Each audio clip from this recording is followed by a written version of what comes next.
or there was a day where I made, I think, like 200 Facebook ads. We signed Michael Chandler to a year-long deal. Let's go. Like, we're flying out to Miami next week. Building a brand is just doing cool stuff. Lighting up a full field of sand dunes. Like, nobody's going to get this. And I'm thinking, this is a liability. I'm homies with Blau. Let's call him up and see if he wants to do this. I think he was kind of wondering, are they going to be able to do it or not? Who are you to pull this off? It's like a sandstorm. Like, I don't want to do this. That's the challenge. How do you maintain being on brand, but then also be creative and new? Being a part of like a really cool brand, you know, the energy's there.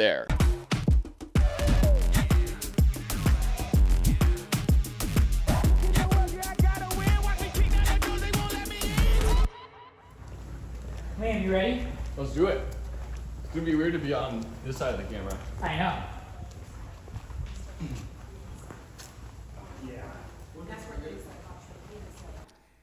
Here we are. Here we are. Let's go. I was really excited about this episode because Liam, I think was maybe employee number like 7 or 8. Yeah. Liam worked was coming right out of USC, and we were such a young company at the time. I think we were a few million in sales, and we were starting to pick up momentum, and we needed someone to kind of take over doing video content. And we had a big shoot coming up, and it was in Joshua Tree. And within like the first 2 weeks, I remember thinking, man, Liam's a beast. He came in, he produced the whole thing, had everything super on a schedule, and the content came out really good. It was pretty awesome. And on our YouTube, if you want to see it, it's what was it, Mirage or? Yeah, it was the Mirage campaign. So back in 2020, but yeah, it was wild. It was wild to start at the company when it was so small, you know, and to see where it is today. Like a lot more people, huge office, tons of products, and it's been a wild ride. Yeah, Liam does everything. He'll do Facebook ads. He'll put shoots on with Blau. And one of the things I was excited today is to go about a couple things of, one, what's it like working for a startup as an early graduate as your first job, and then get into go over all of the different things that we've done and kind of what we've learned over them. Yeah, so I think, you know, working at a startup is super cool, especially as it being my first job out of school. You know, I guess I'll trail back a little bit, but tell me a little bit your story. Yeah, so like I guess right when I graduated school, I went to film school out here in LA, and I kind of at first wanted to really go into the film industry, and I was working at like some talent agencies, kind of doing the assistant thing, and it was cool, but it wasn't really my thing, and I didn't really want to be an assistant for like 10 years. Which was kind of the only option. And those jobs just were like, they weren't consistent. It wasn't really what I wanted to be doing. So I actually had a friend, Jamie, who I think you've met. Yeah. But he was working over at Liquid IV, and he was like... Jamie, that's right. Yeah. So Jamie and his girlfriend's a recruiter too. So they kind of hooked me up with this job at Cuts, and they were like, you should check this out. And it was wild. I was, you know, I think at first I was hesitant to take on like a videographer job because I went to film school. I was like, I want to produce big movies. But it's been sick working in a startup because I've gotten to actually achieve even more than I would have ever wanted to in the film industry, like so quick in my career. And I think working in a startup, like you get to actually be really hands-on, you know, that's the coolest thing to me is I'm somebody who like, I have to be like executing on something. I can't be just like a tiny piece of like a big wheel that I never even see where that result goes. Like I want to be able to see the final product and feel like I was a part of the whole journey of it, which is, I think that's what's cool about working at a startup. And yeah, I've been here almost little over 4 years now. Let's go. Yeah. The time buys go so fast. I think there's like pros and cons of working at a startup. But in your case, I think having the ability to like do a lot, like that ended up being pretty big over those years where like at a big company, you might have still done the stuff we did, but you would have been like, you probably didn't even get invited to the shoot potentially. Yeah. So Yeah. I think that can be a huge advantage if you're starting a career. It's like getting a startup, you get to actually do work. Real Yeah. work.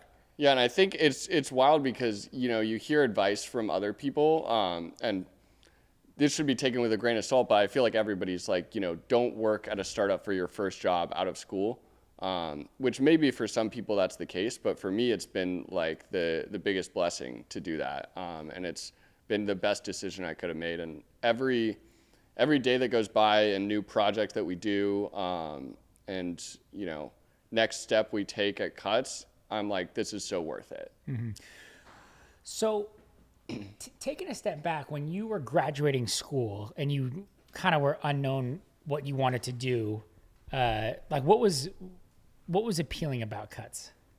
I think firstly being a part of like a really cool brand that like, the energy's there. Like people are talking about it, you see all these professional athletes wearing the clothes, and just being a part of something that like I grew up in, I'll trail back even farther, but I grew up like wanting to be a professional skier, and I was in that world and was working for a lot of other like apparel brands as like sponsors and stuff like that, and was just kind of in the world of apparel and like marketing for products within that sport. So to see a brand that's like doing that for apparel that every single person in the world can wear and is wearing was super cool. And to actually be like, all right, so I grew up like seeing these brands as like sponsors to my friends or myself,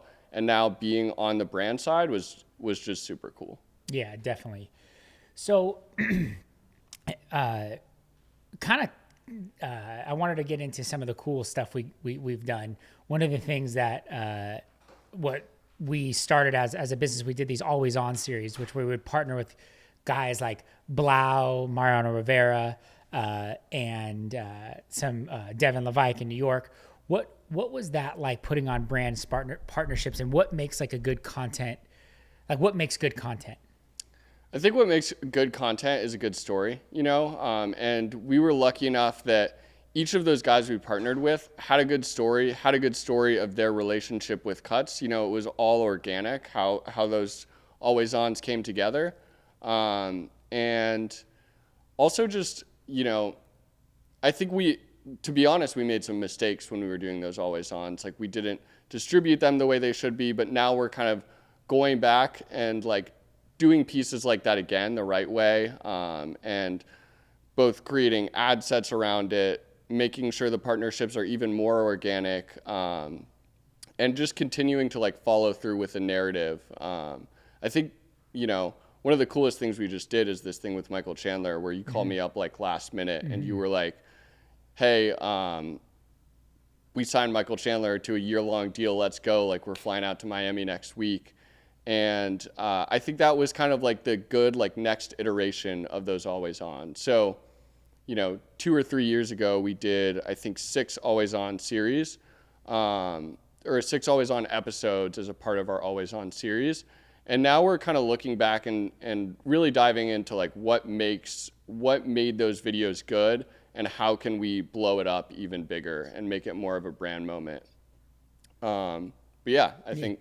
One of the things I think we learned a lot when doing brand partnerships, and correct me if I'm wrong, the first time we went about it, we said, all right, we're going to make this video, do all this content effort, and then we just kind of posted it. Yeah. Versus now, when we do anything, we try to have everything be 360. So you go out and film the content, you get the influencer or the partner involved. They have social deliverables that they need to post. You then also have access to give it more distribution on Meta and all the other channels that you're going to spend it on. Mm-hmm. And I think with the way the algorithms work, it's just not enough if you're going to do all that effort and just have them post.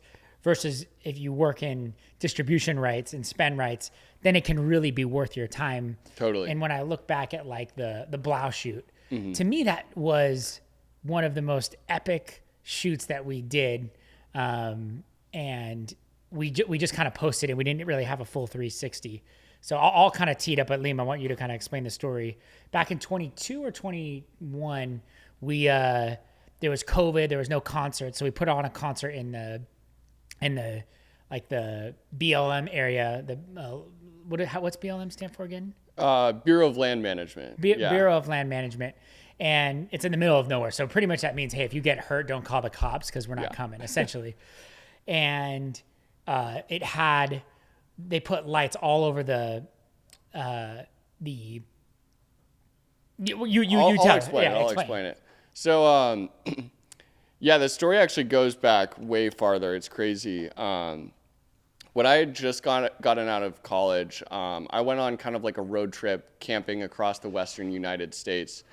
And it was just when these like live concerts in, nature areas were starting to become like a big thing. And during that road trip, we drove through this place called Amargosa Dunes out in Nevada. So just way out there in Nevada, this huge field of sand dunes.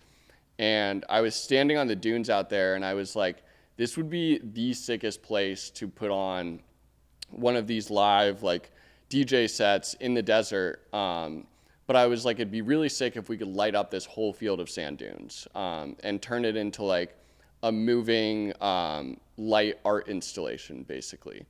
And I'd been thinking about that what we could do there since even before I started at Cuts. Like this was probably 2 years before I started at Cuts. And then fast forward, I think you had kind of mentioned that you had a relationship with Blau. Mm-hmm. And I was just thinking about like, what's the next like groundbreaking thing that we can do? And what's something that we can do that's entertaining? Which I think when we talk about like what makes good brand content, it's good entertainment. And entertainment can be either, like something that has a story with a ton of tension and release, or it can be, it can be like just something that's so sick that you just can't take your eyes off of, which I think this is what that was.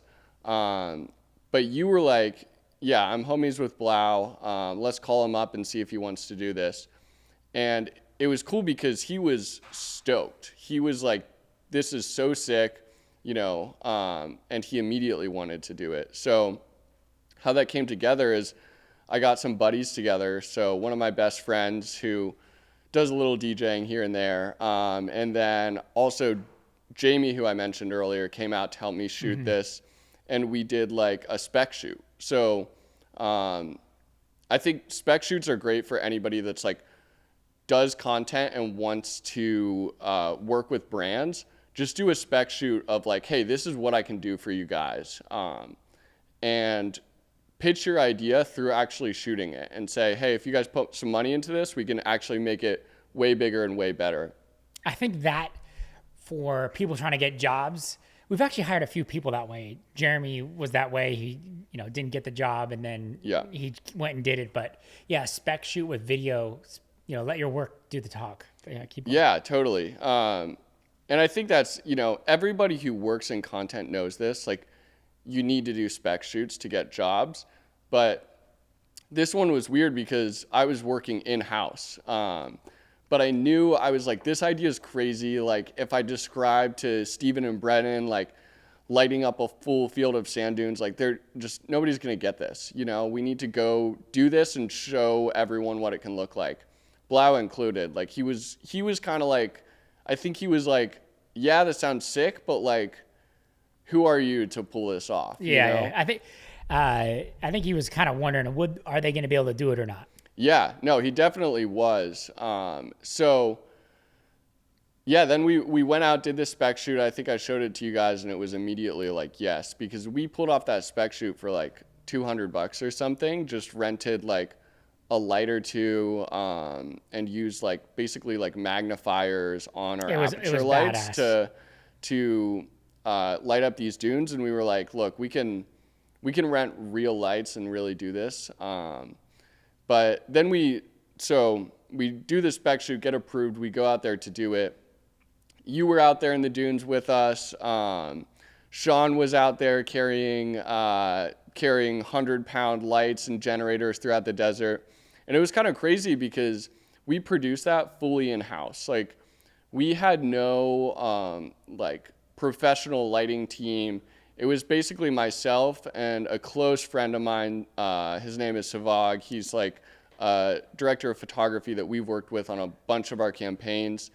And he was kind of the one being like, all right, this is how the tech stuff is going to work. But in terms of like the actual like physical production of it, like placing the lights and running the cables, it was all us. And I think like when you're a scrappy brand, that's just sometimes how you got to do stuff, you know? Yeah, totally. And I think like when you have limited budgets and you just kind of go for it, some magic can happen. And that was an example of that. It was funny when we had like, we were like 15 employees maybe. Yeah. I think we were like 15 to 20 at that point. So pretty small. And we had hired this girl there. Mm-hmm. And I get out to the shoot. I was there a day late.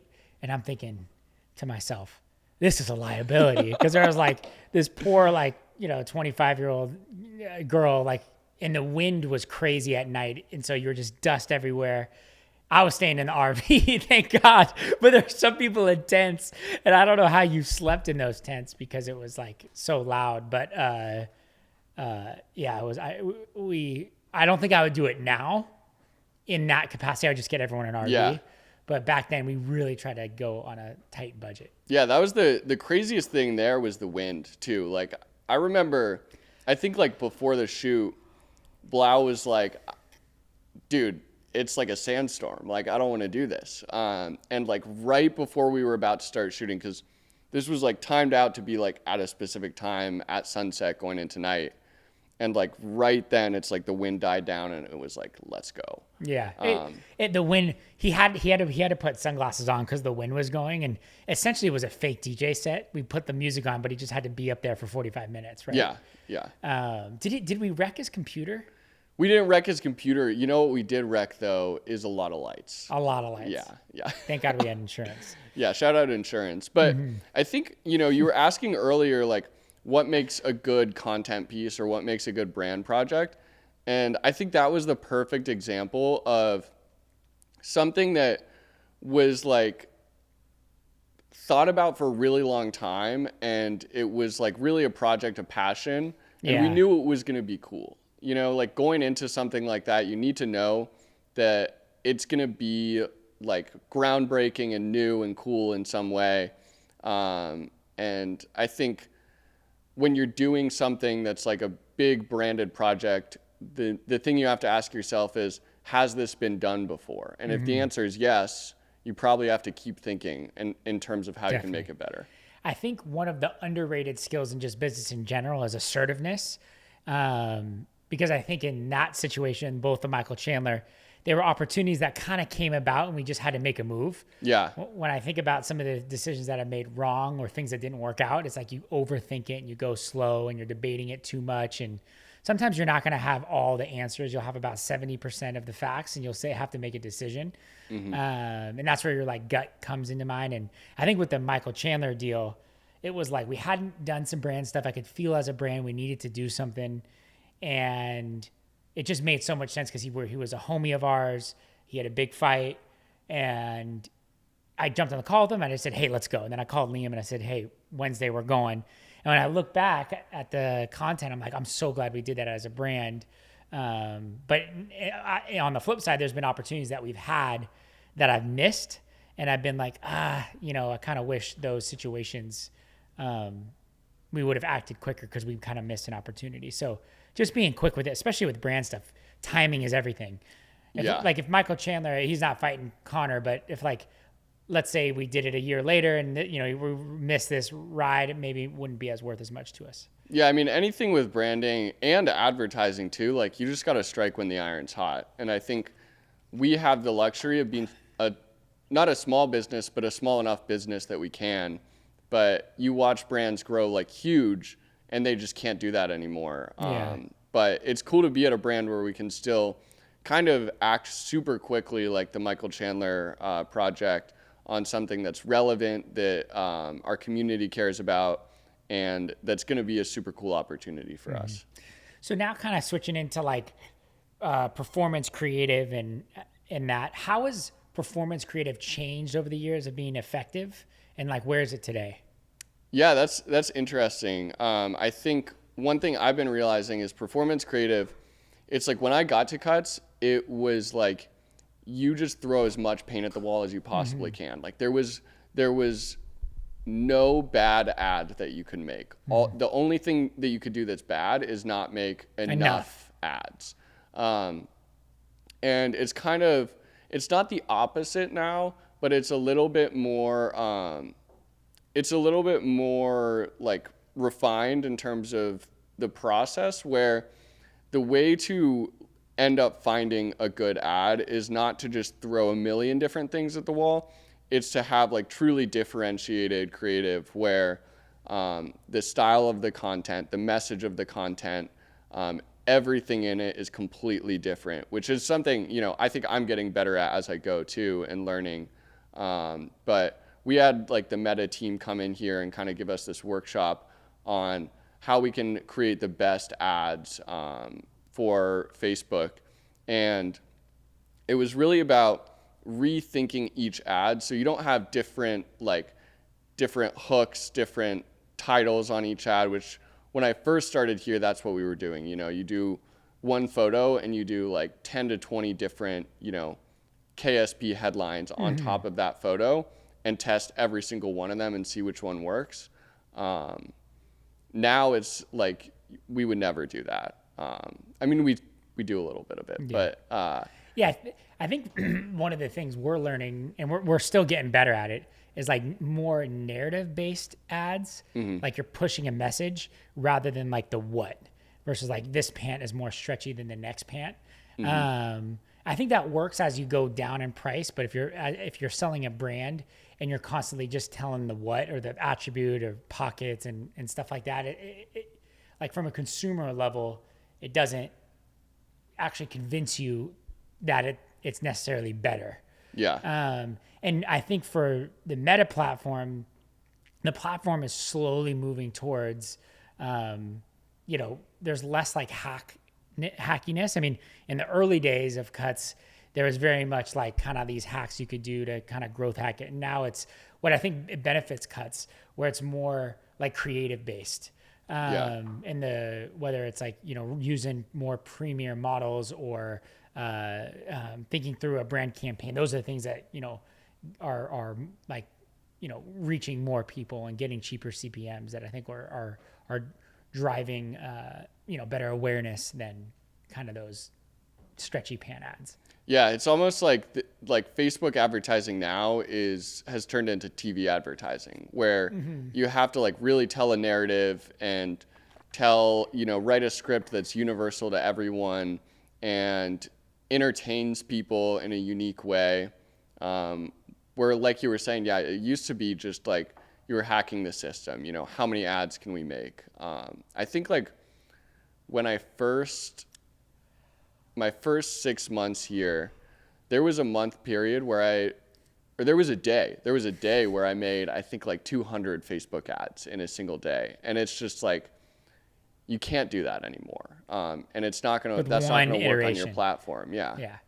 I think iterations are important, but the base idea needs to be really thoughtful. Yeah. So you can come with like a story or a narrative and then make iterations on that. But if you're just making iterations on the same stuff over and over, meaning like, you know, if you have one style of shooting and then you're just editing and then you do it again and then editing, it's less impactful. So if you're doing iterations, they need to be within different full concepts. Yeah. And then that can drive a lot of results. What, like in terms of growth in your role, how has that evolved from kind of being a videographer now to doing brand content? Yeah, it's been awesome to grow in my role. I think when I got here, I felt like I really had to prove myself of like, I can do more than just videography. Like day one, I was like, I can do videography. I'm really good at this, but I think doing just that was never really like going to be my passion. So I think from day one, I needed to prove to you guys that I could also be a producer too. And that's what I really focused on in college, is producing. So, you know, learning producing from like how to produce a feature length film, I was like, this is too easy, you know? So I knew that I could do that really well. And I think pretty early on, I proved to you guys that I could be both a producer and a videographer here. And then I think the next step from there growing has been kind of growing out the team and becoming like a leader of a team of, you know, videographers, producers, and, you know, we built out, like we have Jose doing our photography and digital asset management now. So just kind of like overseeing all of those roles.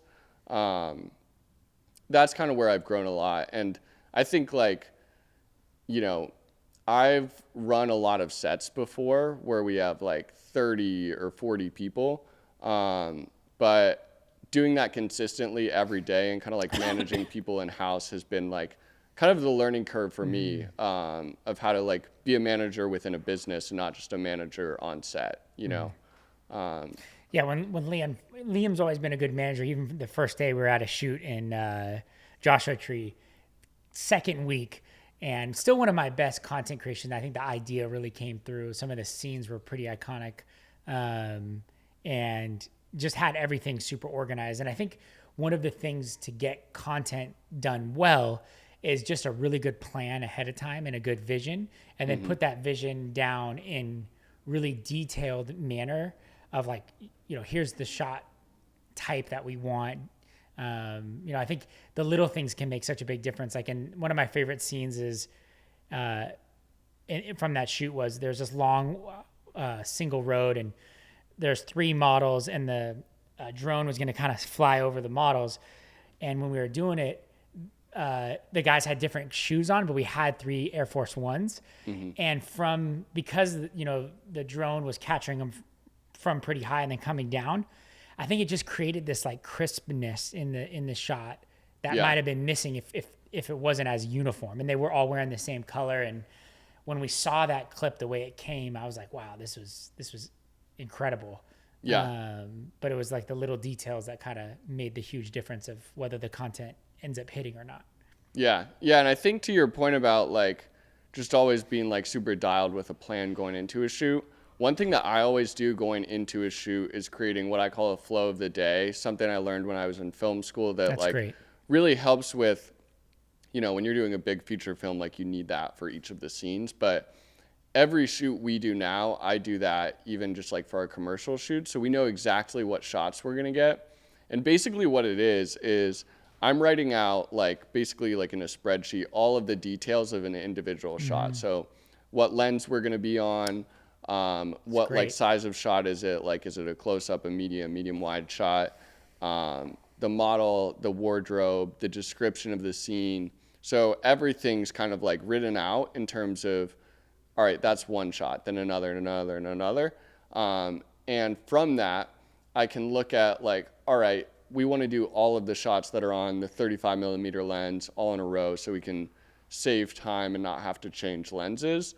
And I'll do it like by the time of the day. So minute by minute, what we're shooting at every minute of the day. And I found that that's how we're able to get the most bang for our buck out of a shoot. Like, I'm somebody who wants every shoot we do to be as efficient, like run as efficiently as possible. Now the trade-off of that is like, sometimes the more organization you have, the more you limit yourself in terms of creativity, where there is like something to be said for allowing like a free flow and decisions to be made on set, so that you can be creative and like really dial in exactly what you want. But yeah, it's such a balance. It's a balance, yeah. Because if you're too focused on the schedule, then you can miss sometimes like the art piece. Yeah. Because you're focused on getting to the next thing. And I think we've come a long way in that of if you have the schedule and then you're shooting something, sometimes you can just miss what the idea is because you're focused on the next thing. But then on the flip side, if you're only focused on the art, you know, I've worked with one videographer when we really started cuts and we are shooting kind of stuff like this. And man, to shoot one shirt like hanging, it took like 2 hours. And I'm like, bro, I need more than this. Like, you know, I have like 100 pictures of a shirt kind of this. I'm like, this is not good. So, it's such a fine line of like allowing that creativity to get the best shot, but also meeting the schedule. And I think that's just like that comes with the senior level of the person behind the camera, and can they understand when they've got enough or when it needs to get right. And it's not always easy. Yeah. And sometimes you got to like just feel out on a set when it's like, all right, you know, things are starting to slow down. Like we gotta move forward and get on to the next thing. And that's where like having that flow of the day and schedule, it's like, you're not looking at that every single minute, but when you're like, all right, we're way off track. You know, we've spent 2 hours on this one shirt. You can look at it and get yourself back on track really easily. What's been the biggest mistake that you've learned the most from like putting on as many shoots as you have? The biggest mistake, biggest mistake that I've made. Yeah. I made a lot of mistakes. Or things that you've really learned the hard way in content producing. Don't let this guy drive a box truck is what I've learned. No, I think the biggest mistakes that I've seen made is just like when your back's up against the wall, or, you know, like a model drops out last minute, or something goes wrong, because something's always going to go wrong in a shoot, is making a decision just to get a decision done. So I'm very all for like, you know, you got to keep pushing forward when you're doing a shoot or when you're planning a shoot. But I've also, you know, been so stressed about like something going wrong that I feel like I'm like, all right, I'm just going to make this decision. I'm going to book this model as a backup. I'm going to do this just to get like that task out of the way. But you have to like step back and really be a creative too and think, you know, all right, like holistically, what does this need? You know? And sometimes it's like your model drops out last minute. You need to book a more expensive model, but you don't want to. So it's just easier to book somebody cheaper, when what you really could have done is gotten the model that you want to and figured out where you could like scrape off budget in another part of the shoot, and really thought about like what's going to bring the best, you know, story or production or whatever you're going for to this project, rather than just getting it done to get it done, which is like, I mean, easier said than done, but so many times it's like, it's not when you're in a good flow that happens. It's when one thing goes wrong that can just like lead to a bunch of other things going wrong for you. So totally, I would urge like if one thing goes wrong, take a step back to the whole project and say like, what does this need creatively to execute, to get it back on track and to execute, and not what does this need to get this task off my shoulders. Yeah, I think in business in general, but also in content making, it's like when to cut corners and when not to. Yeah. Because there is times when you can do things for cheap and they save money and that makes the most sense, and you don't need it to be that good or that perfect. But then there's times, and I think models is a good example of that if you use bad models that don't complete your vision, that can cause the whole day to be ruined. I think our last New York shoot we were on, everything just kind of came together. We had the right team. We had multiple different cameras. We had vlogger. We had Garrett shooting on photos. We had Jose shooting BTS. It was just like an amazing Gabe behind shooting the vlog. I can't forget Gabe. But then the models too, like they worked well together. They had good attitudes. They accomplished the vision of the Riviera collection really well. And that collection, I think, you know, it sold really well. And especially as an e-com business, if the image you put out is so important. Yeah. So in that regard, we didn't cut corners, and it was really important that we didn't, because I think if, that whole like rich lifestyle wouldn't have really done well with consumers if the models were not, premium, and, that we didn't use a helicopter, it wouldn't totally have worked. So yeah, I think that was a good example of like, we didn't cut a corner. Yeah, I think every year that goes by in my like professional life, I'm just learning that cutting corners really never helps you get where you want to be. I mean, there's times to do it, like you said, but it's sometimes better to just do things the right way than to. I think like when I first came in, I was like, how can we maximize efficiency as much as possible and get budgets down and do everything way cheaper, when it's like, what we should really be focused on is how can we create the best content, and then from there we have the picture of what that looks like, and it's like, all right, now how can we do it as efficiently as possible. Yeah, it's like always focus on the start at the end. There's a famous book, Start at the End, but if you start at the end, then you can say, hey, maybe we could do X, Y, and Z and kind of still get there. But then if you're only focusing on like the next thing, you might do the next thing. You're like, wait, why am I way over here when, I'm supposed to go over here? It's kind of like the book Meg J, The Defining Decade, still one of my favorite books. She talks about like in your 20s, if you're going from LA to New York and you make a wrong turn in the beginning, it takes a long time to get to New York in a plane. But if you take a wrong turn at the end, it's only a quick, 15-minute diversion to get back to LA. So yeah, if you start at the end where you're going, hey, if I take, you can Interesting. completely go the wrong way. Yeah. Where do you see like the things that get you most excited to accomplish with your time at Cuts? Like the future of The future. Yeah. I think looking at the future of Cuts, what gets me most excited is finding other people that can tell our story super well. And not just our story, but the story of the products, the story of like what it means to be somebody who wears Cuts and like embody our brand. We've had a few people voice that, and we just signed our first two ambassadors, Michael Chandler and Garrett King, two totally different people. But I think those are two people, Michael Chandler and Garrett King, who really embody what it means to be somebody who wears Cuts and what it means to compete and win in the sport of business. And to find more people to tell that story gets me the most excited, because, we've been working at this brand. You started it, been creating what Cuts is for 8 years, and I've been here for 4.5 years. And I think like we internally know what the sport of business is and what it means to wear Cuts every day.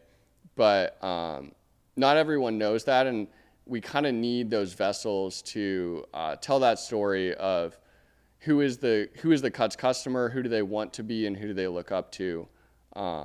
And Garrett and Michael are two people who I think are great, and I think we're going to find a lot more people who already love the brand, want to partner with us, and want to be a part of this next journey of products that we launch and stories that we tell about the business. Yeah. Going back to my big lessons, but I think when you're building a business in like the performance marketing space and stuff, you can forget that like building a brand is just doing cool stuff. Simply put. And sometimes that gets lost in the algorithm, focus and all of that. But when you build a brand, you do cool stuff. One, it inspires the people in here. I know we've been through phases where we didn't focus on doing cool stuff, and then the team gets less excited and all of that. And that's really important to build great culture, as well as, let customers know that, hey, this brand is still relevant and cool. And I think as the algorithms get harder, that stuff even becomes more important. And that's what I get really excited about. Like, a lot of people want to talk about Cuts and do cool stuff. So as we look to this next phase, we're really going to be focused on, that brand calendar, maybe more than the performance calendar. Yeah. I think when you when you talk about like, we just got to do cool stuff. I think that's so true. And it's also like, we have to feel it too. Like if we're having fun, Yeah, if we're totally. out there having a great time, doing all this cool stuff, like people are going to see that, they're going to feel that, they're going to want to be a part of it. They're going to wear the clothes. Totally. And, yeah, for us, like when we were in New York, like it was like, I think we were sleeping had a like lot of 4 fun. hours a night. Like we Yeah. had a lot of fun. And we're going to launch the vlog in a week, and to get to show people like Yeah, that was awesome. how much fun we were having out there, and like how much we were grinding, like people want to be a part of that journey of like, we're waking up at 5 a.m. running the helipad. I was so Garrett tired that showing morning. up. Yeah, you were exhausted. Because I flew in like late that night before. I got like a couple hours of sleep. Yeah. I remember it was like a mile and a half away, and I was like, I'm not going to take Uber. I just need this cold air to hit me because I need to wake up. One last thing and I want your take on this is, like, I think what gets lost in building a brand too is part of building a brand. Like, what is building a brand? You're in the image building business. And I think I didn't realize that at first. And it took us, launching Women's to kind of realize that. And I'll get your take on this in a second. But when we launched Women's, as guys, it's almost easier to just find other guys that you think are cool. And we didn't have to be as intentional about the image that we were building, because it was like so organic and there was such a cohesiveness. Like we all thought Dame Lillard was cool, like no one's going to be like, no, he's not cool. It was just universally sounded he was cool. But in the women's space, it was like a little bit more like, because, there wasn't as many women on the team, you had to be a little bit more intentional with like, all right, what is that image we want to create? And my big lesson as a leader in content building is you have to be almost overly honest about how an image makes you feel. Because if you're not in the doors of a business, then you end up potentially creating an image, and this has happened in the men's too, but creating an image that isn't what the Cuts brand wants to portray. Yeah. And what the Cuts brand portrays is why people buy. So it's super, super important in these walls that we're just like, hey, if you don't like something, you got to say it's trash, or tell me why it's making you feel a certain way. Just the other day, me and Liam, and this is why I love working with him, I was like, what do you think of this model? And he was like, I think it's cheap. Or it doesn't feel like a premium model. And I think it can be somewhat offensive at times, but I think like if it is offensive and you're saying it maybe is actually a good it's actually maybe the best thing to say, because it's very, very descriptive of why you don't like it. Yeah. I think we've, over the years, like built out like our pillars of who is the Cuts person, et cetera. And we all embody that and live that in here.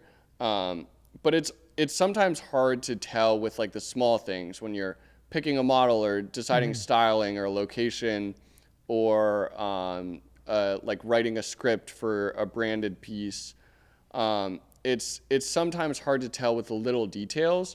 But I think that's where like just us all being honest with each other about what is on brand is really helpful. And then if anybody says that, something isn't on brand, it's like you were saying, like I might say, hey, this model looks cheap. If one person here is saying that, it's everybody's going to be feeling that who's looking at it. And that's why debate is so important. Yeah. Like if you don't have debate in like brand building, then it's usually, there needs to be a leader to ultimately make a decision, which is me a lot of times. But it's also like important that, the other team members in the creative process can be like, hey, here's what I think, that image is portraying. And if our brand pillars are X, Y, and Z, maybe that's not it. And I think like that, because that over time gets you to the center of being on brand all the time. And so I think that's been one of the things I always try to focus on, whether it's emails or our Instagram feed, is just being like, okay, this is what this model makes me feel like, or, that's like we use the word trash a lot, but I almost don't like using that because it's not as descriptive as maybe needed to make sure you're holding the brand around your hands and making sure it's consistent. Yeah. And I think also to that point, like there's kind of two things that conflict so much in like when you're building a brand, which is trying to be creative and generate newness and excitement, and then trying to be on brand. And sometimes like there's all these brand pillars that you're trying to fit within, and that can also just totally ruin all of your creativity and excitement and that's the entertainment. challenge. And that's the challenge, is bringing those two together. That's you know, the challenge. which in my opinion, you always go creative and entertainment and newness first, and then chisel away at that until you get to what is on brand, rather than starting like, okay, what's on brand? How are we going to do something within these realms? Because then you don't like allow yourself to get out of your own head and that's true. Very true. Really like think creatively, which I think creative, it requires a lot of freedom, which building a brand requires a lot of diligence, you know? Yeah. I think we've got stuck in a rut before of like, man, we've done that before, and how do we do different? But then is that on brand? And I told Brendan and you, I say, that's the challenge. How do you maintain being on brand, but then also be creative and new? That's the challenge. Yeah. And we're learning every day. Yeah. Like I don't have the answers yet, but I will. Yeah. What was, kind of to wrap up, what's been your favorite project and why, and what's the biggest thing you've learned? My favorite project, I mean, definitely my personal favorite project I have done here has been the blouse shoot, which we talked pretty extensively about. Just because that was something that, like, for me, the origin of that came from so long ago, like even before I started here, and to actually see a vision like that, something that I think was like truly, groundbreaking in its field, to see the vision of that come to life, and to be on set and feel what it's like to do something that truly like nobody's done before in that realm, and lighting up this whole field of sand dunes, so cool. Working with all these other creatives, and just the energy there of everyone was looking around like, damn, this is actually really sick. That was a pretty sweet experience for me. And I'm also just somebody who likes to like really grind and get after it. And Liam we grinds. were up like for 48 hours straight, carrying lights around. At one point, Sean, I think, had to be like, Liam, you need to sleep a little bit. Yeah. Yeah, But, Liam works hard. I was super proud of the team, because it was just like we were such a small team. We had been locked up with COVID, and then to be able to do something like that got everyone excited. I think it was a very special time in the business that I'm super grateful for. That was pretty rad. I think one other project though that was really cool that, I barely even talk about anymore, but was one of my favorite things from our brand's perspective, is the Super Bowl party that we did in 22, I think. Cool. Yeah. That was fun. Because that was by far the biggest event we've ever done as a brand. And to get to see how stoked people were to be going to that and be involved in our brand was really crazy. Having these people who are big influencers and, like partners of our brand and stuff, to like people basically like knocking down the door to get into the party. Yeah, that was cool. It was wild. And I never produced an event before, so I'm somebody who likes to like totally get into something brand new to me. So to do that at that scale as like the first event I had produced was pretty crazy. Yeah, that was coming off of in 21 was still very COVID, so it was like right at the beginning of 22, and we were just not sure how many people we could get to come to the event. And then I remember the security guard was kind of he wouldn't let that many people in, and we had a huge list, and it was when the Fanatics party was going on, and the Fanatics party was actually not that, it was actually a couple blocks away, and we're like, okay, all this AA list, but maybe we'll get everybody else. And it did seem like we had lines of people. A lot of the people we flew out to invite, because the security was so tight. Even like we had Gronk show up, and the security guy was like, we will not let him in if one person didn't leave. So there's kind of like, they were really tight with the amount of people that we could come in. But it was it was cool to see like, wow, we can actually throw people like this brand and want to do it. And Liam's just such a good producer. He can produce a party, he can produce a content shoot, and so that was a lot of fun. Oh yeah, yeah, it was a great time. Well, thanks for coming on, Liam. That was fun. Yeah, thanks for having me. It was awesome.